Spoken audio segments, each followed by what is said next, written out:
الأضحية عبادة يتقرب بها إلى الله، ولهذا لا بد فيها من شروط.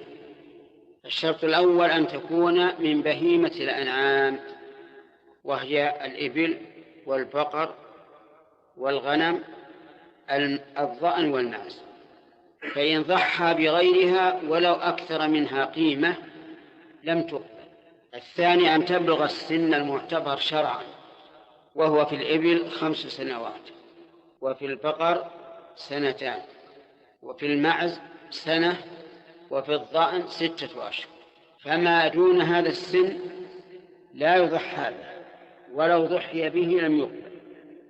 الشرط الثالث أن تكون سليمة من العيوب المانعة من الإجزاء، وأصلها قول النبي صلى الله عليه وعلى آله وسلم: 4 لا تجوز في الأضاحي: العوراء البين عورها، والمريضة البين مرضها، والعرجاء البين ضلعها، والعجفاء التي لا مخ فيها.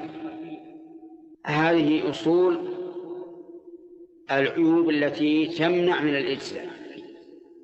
الشرط الرابع أن تكون في الوقت الذي يضحى به، فإن ضحى قبل دخول الوقت فهي شاة لحم، وإن ضحى بعد الوقت فهي شاة لحم، إلا لعذر كالنسيان وضياع البهيمة فلم يجدها إلا بعد فوات أيام النحر، فإنه يضحي بعد فوات الأيام ولا بأس. فما هي الأيام التي يضحى بها؟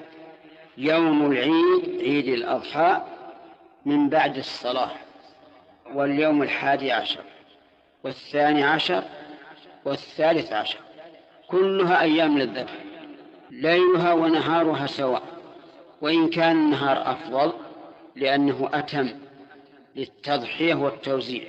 وكون الشارع يجعل لها شروطا معينة محددة يدل على أنه ليس المقصود هو اللحم، المقصود عبادة موصوفة بأوصاف معينة وشروط معينة